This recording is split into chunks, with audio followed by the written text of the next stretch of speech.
स्वागत है आप सबका हमारे channel dedication GS and math में। आशा करते हैं आप सब अच्छे होंगे, स्वस्थ होंगे। तो आइए देखते हैं, हमारे पास आपके लिए एक महत्वपूर्ण टॉपिक है जो है आपका प्रकाश का परावर्तन तथा अपवर्तन, इसी चैप्टर से है। तो आज पढ़ेंगे अपवर्तन का नियम। तो देखते हैं क्या होता है अपवर्तन के नियम में। तो इसमें क्या होता है अपवर्तन, जैसे आप पढ़े थे प्रकाश का परावर्तन का नियम। अभी हम जो है लाइट ही पढ़ रहे हैं, तो लाइट में प्रकाश की रे जो होती है उस पर कितने प्रकार की घटनाएं घट रही हैं, तो उससे घटित होने वाली घटनाओं को ही पढ़ रहे हैं। आप वो परावर्तन पढ़ लिए हैं, तो देखते हैं अपवर्तन क्या होता है। अपवर्तन में आपको हमने अपवर्तन बता दिया है, अपवर्तन क्या होता है। इसमें क्या होता है, प्रकाश जो होता है, जो मीडियम होता है आपका उसके अंदर इंटर कर जाता है। ठीक है, कोई चिकनी सतह है या कोई कांच है तो उससे टकरा जाता है, टकरा कर फिर लौटने के बजाय फिर उसके अंदर क्या कर जाता है, इंटर कर जाता है। तो आइए देखते हैं। तो यहाँ पे हो जाएगा आपका, ये कांच है, कांच की स्लैब है, मतलब एक मोटा सा टुकड़ा है कांच का, जिसके ऊपर कोई एक किरण आ रही है। ठीक है, यहाँ से देखिए एक किरण आ रही है जिसको रे कहते हैं आप अंग्रेजी में। तो यहाँ से आती है और यहाँ पे पड़ती है इसके। तो ये आपका जो है आपतन बिंदु है। क्या है ये आपका आपतन बिंदु। ठीक है, तो यहाँ पे पड़ती है किरण, तो उसके बाद ये रिफ्लेक्ट नहीं होती इधर। अब परावर्तन में रिफ्लेक्ट हो जाती थी, आपका जो अपवर्तन है, रिफ्रैक्शन है, इसमें क्या होता है आपका, ये अंदर की ओर चली जाती है। और ये जो है इसका सही सीधा रास्ता ये है, ये दिख रहा है ना डॉटेड लाइन से सीधा रास्ता है, सीधा रास्ता ये है डॉटेड लाइन से जो इधर की ओर जा रही है। ठीक, उसके बाद लेकिन यहाँ से क्या होता है आपका अपवर्तन में ये सिर्फ काल्पनिक रेखाएं खींची गई हैं। जितनी डॉटेड लाइन देख रहे हो आप ना, ये सिर्फ काल्पनिक है। इनका मतलब वास्तव में नहीं होती है। वास्तव में तो ये है जो आपकी लाइन बिना कटे हुए दिख रही है, ये ठीक, यहाँ से आती है, यहाँ से अपवर्तन के बाद इधर चली जाती है। ठीक, तो ये अपने और हमने बताया था जब कोई किरण आपतित किरण आती है तो अपवर्तन के बाद क्या होती है आपका, जो ये विरल माध्यम है, क्या है, विरल माध्यम, विरल माध्यम। ठीक, क्या है, विरल माध्यम। तो कोई किरण जो है होती है, आती है, तो क्या होती है,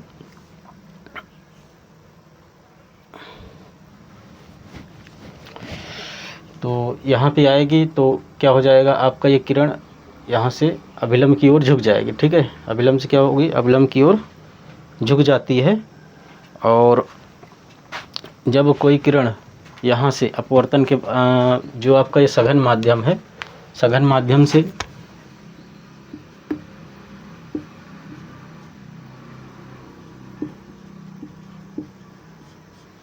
सघन माध्यम, और हमने आपको विरल माध्यम सघन माध्यम क्या होता है बता दिया है। ठीक है, इसमें आप डाउट में मत रहिएगा विरल माध्यम क्या है, सघन माध्यम क्या है।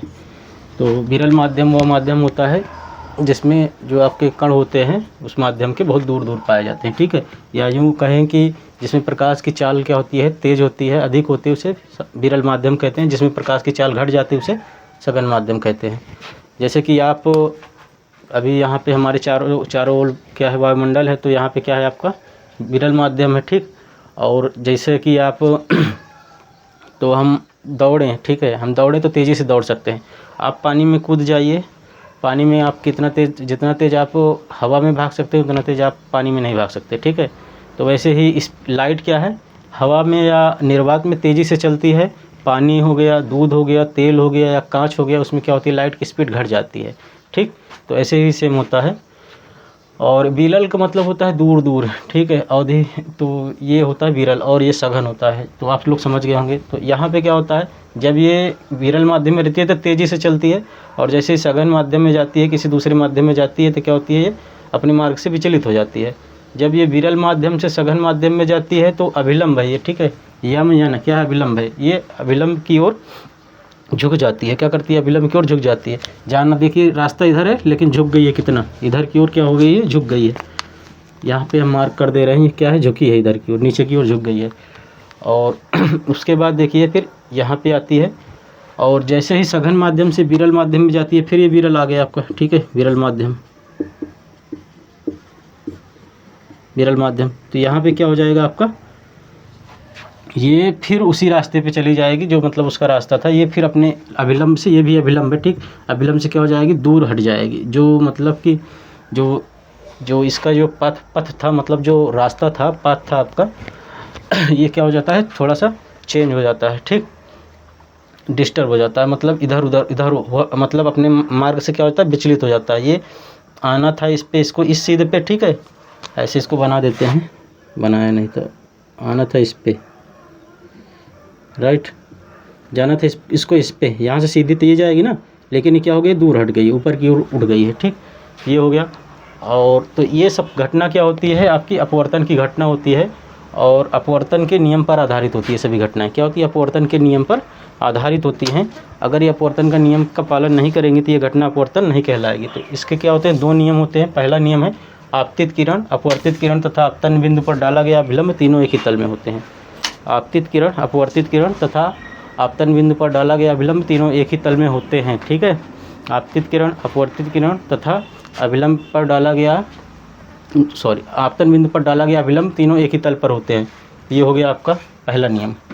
पहला नियम देख लेते हैं, पहला नियम फॉलो हो रहा है कि नहीं। पहला नियम क्या हो जाएगा आपका, यहाँ पे ये हो गया आपतन बिंदु, इसे बोलते हैं आपतन बिंदु, इसे इंसिडेंट पॉइंट बोलते हैं इंग्लिश में ठीक, और इसे बोलते हैं इंसिडेंट रे, आपतित किरण। और ये हो गया आपका अभिलंब, इसको परपेंडिकुलर बोल देंगे ठीक। और तो यहाँ पे देखिए अभिलंब ये हो गया, और आपतित किरण ये हो गई। अपवर्तित किरण जो ये है, इसको बोलते हैं अपवर्तित किरण, जो मतलब अपवर्तित हो जाती है, अपने रास्ते से विचलित हो जाती है। तीनों एक ही पॉइंट पर जुड़ी हुई हैं, देखिए ये यहाँ पे आ रही है, ये भी यहाँ पे आ रही है, ये भी यहाँ पे आ रही है ठीक। ये हो गया आपका। और जो I1 दिख रहा है, इसको बोलते हैं आपतन कोण। क्या बोलते हैं, आपतन कोण। इसको, ये जो R1 दिख रहा है, इसको बोलते हैं अपवर्तन कोण ठीक है, अपवर्तन कोण। ये भी हो जाएगा आपतन कोण, ये भी हो जाएगा अपवर्तन कोण ठीक। तो इस तरह से हो गया, पहले नियम का पालन कर रही है, यहाँ पे भी पहले नियम का पालन कर रही है। देखिए अभिलंब, अपवर्तित किरण और आपतित किरण तीनों एक ही बिंदु पर है यहाँ पे ठीक। ये हो गया। और उसके बाद दूसरा नियम क्या है, किन्हीं दो माध्यमों तथा एक ही रंग के प्रकाश के लिए आपतन कोण की ज्या तथा अपवर्तन कोण की ज्या का अनुपात एक नियतांक होता है ठीक है। दो माध्यमों के लिए और एक ही रंग का प्रकाश होना चाहिए, क्योंकि अभी आगे पढ़ाएंगे आपको जो है प्रकाश का प्रकीर्णन, उसमें क्या होता है, हर प्रकाश का अलग अलग होता है ठीक है, तरंग दैर्घ्य क्या हो तो उसको बताएंगे। तो यहाँ पे जो है एक ही प्रकाश हो और अलग अलग माध्यम हो, तब उसका जो है ज्या क्या होगी, ज्या का अनुपात क्या होता है, नियतांक होता है। ज्या आप जो पढ़ते हैं साइन कॉस टैन ठीक है, कॉस सेक कॉट, ये जो पढ़े होंगे आप मैथ में, त्रिकोणमिति में, ट्रिग्नोमेट्री में, तो वो होती है आपकी ज्या साइन, यह है साइन ठीक है, साइन। तो आपका आपतन कोण की ज्या ठीक है, आई, और अपवर्तन कोण की ज्या, दोनों का अनुपात क्या होता है, नियतांक होता है, कांस्टेंट होता है ठीक। ये हो गया आपका दूसरा नियम।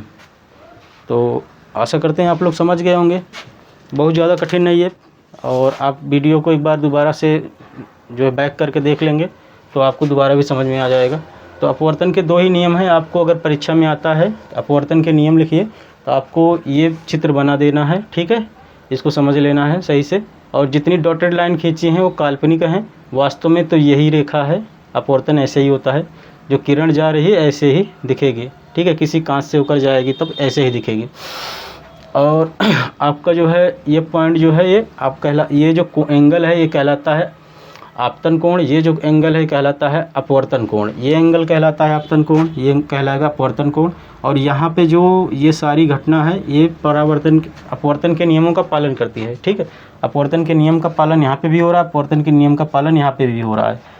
तो पहली किरण मतलब पहला नियम यहाँ पे फॉलो हो रहा है। दूसरा नियम क्या हो जाएगा, जो दूसरा नियम है इनके एंगल से जो है रिलेटेड है। तो एंगल जो है आपका जो है, चाहे आपतन कोण का आपतन कोण हो चाहे अपवर्तित कोण हो, दोनों का जो है आपका जो अनुपात होगा, ज्या का अनुपात होगा, वो क्या होता है, कांस्टेंट प्राप्त होता है, नियतांक। आगे होता है अपवर्तनांक ठीक है, अपवर्तनांक बता देंगे।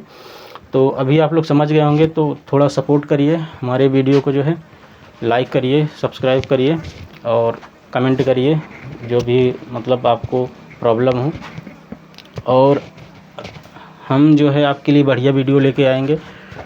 अभी तो जो जान लीजिए आपके लिए तो एक अवसर है ऑनलाइन का, तो आप तरह तरह के वीडियो देखते होंगे, हर तरह के वीडियो उपलब्ध हैं। कोई स्मार्ट बोर्ड पे पढ़ा रहा है, कोई कहीं पे भी पढ़ा रहा है। हम आपको जो है एकदम सरल भाषा में बताएंगे। आप कमेंट करके बताइए अगर आपको जो चीज़ें समझ में नहीं आ रही हैं, हम उस पर वीडियो बनाएंगे और बेहतर से बेहतर चीज़ें आपको जो है उपलब्ध कराएंगे। और अभी तो जान लीजिए कि गवर्नमेंट ने इतना हर चीज़ें हमें प्रोवाइड करवा दी है। रिचार्ज हो गया, इंटरनेट हो गया, ठीक है। तो जैसे कि आपका BSNL का 199 में आप जो है पूरे महीने देख सकते हो, ठीक है। पूरे महीने का आपको डेटा मिल जाता है, आराम से आप पढ़ाई कर सकते हो। तो ये जो है, ये जो आप लोग पढ़ रहे हैं, तो ये हमारे प्रधानमंत्री की ही देन है, नरेंद्र मोदी जी की। क्योंकि उन्हीं की वजह से जो है 4G मतलब पहले लॉन्च हुआ, तब से जो है यहाँ पे इतना ज़्यादा विकास हो गया ऑनलाइन कोचिंग का या ऑनलाइन स्टडी का। तो इतनी सारी सुविधाएं होने के बाद अगर हम नहीं पढ़ेंगे तो फिर हमारी ही कमी है। तो और पढ़ने का मतलब ये नहीं है कि हम पढ़कर नौकरी पा लें या कोई अच्छी चीज़, मतलब कि नौकरी पाकर ही या आगे बढ़ें। पढ़ने का मतलब ये है कि हमारे पास जो है नॉलेज आता है, तरीका आता है बोलने का, और शिष्टाचार आता है, कैसे मतलब चीज़ों को कैसे जो है रिप्रेजेंटेड करना है, मतलब कैसे जो है प्रस्तुत करना है। तो ये सारी चीज़ें भी आती हैं, तरीका आता है। तो पढ़ने का पर्पज़ यही नहीं होना चाहिए कि हमें सिर्फ जो है नौकरी लेना है। तो अगर आप जो है कहीं पर भी हो, अगर हाई स्कूल के छात्र हैं, आप 12th के हैं, तो आप जो है मेहनत करिए और आगे बढ़िए। धन्यवाद।